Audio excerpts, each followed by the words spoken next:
Hello everyone. In this lecture, we will be discussing an important theorem.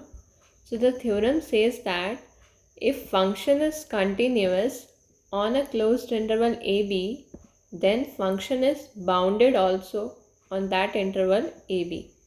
Now we have to prove this theorem. Now let fx be a function which is continuous on closed interval AB, and we have to show that function is bounded also. तो function दे रखा है close interval पे continuous है। अब task हमारा ये है कि फंक्शन को बाउंडेड भी शो करना है सेम इंटरवल पे। Now for that let's first subdivide the interval A B into further सब इंटरवल।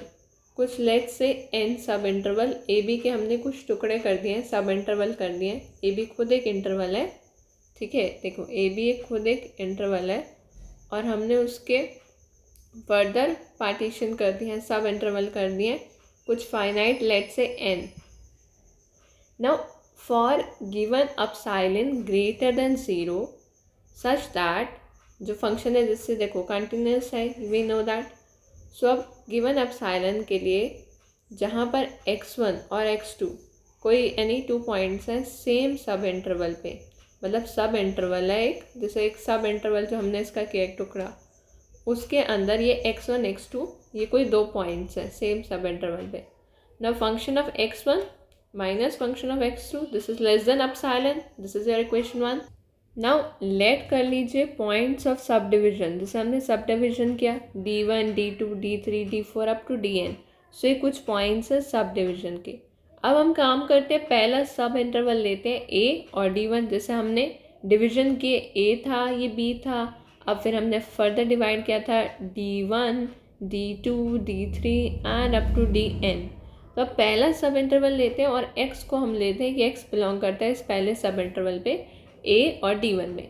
अब इसमें ये बिलोंग करता है तो जो फंक्शन है, जैसे a फंक्शन हमने लिया a है ना, अब a जो है वो a और d1 की यहाँ बात कर रहे हैं, अभी हम a की बात करते हैं। तो जैसे x1 x2 2 पॉइंट से सेम सब इंटरवल पे, तो a और d1 भी सेम इंटरवल के सब इंटरवल के पॉइंट है। तो अब उसमें से जैसे a ले लिया हमने, तो function of a minus function of x this is less than epsilon. Now from equation 1 we can write this. यहाँ तक समझ आ गया? नाउ जैसा कि आप जानते हैं कि देखो जैसे मॉड ऑफ x माइनस से एप्सिलॉन से छोटा होता है, तो हम उससे क्या लिख सकते हैं कि x जो है a माइनस एप्सिलॉन से बड़ा है, a प्लस एप्सिलॉन से छोटा है।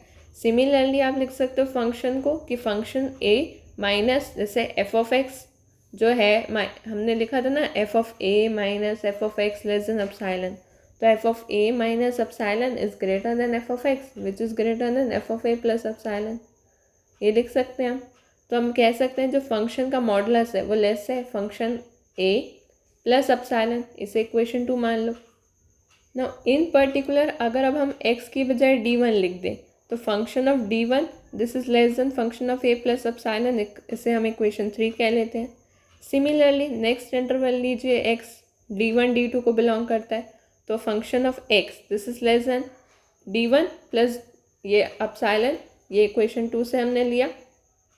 एंड सिमिलरली ये इक्वेशन 2 से लिया हमने, इसकी बजाय डाला d1 की बजाय f of a plus epsilon equation 3 से, ठीक है। तो ये आ गया f of x is less than f of a plus 2 epsilon. यहाँ तक समझ आ गया? Now thus in first sub two interval we can see that function x जो है वो लेस है फंक्शन a प्लस 2 एप्सिलॉन से। अब अगर ये x की बजाय d2 पुट कर दो तो वही सेम प्रोसीजर होगा। तो ऐसे ही आप आगे प्रोसीड करेंगे जब, so after proceeding we will get function of x this is less than function a plus n epsilon.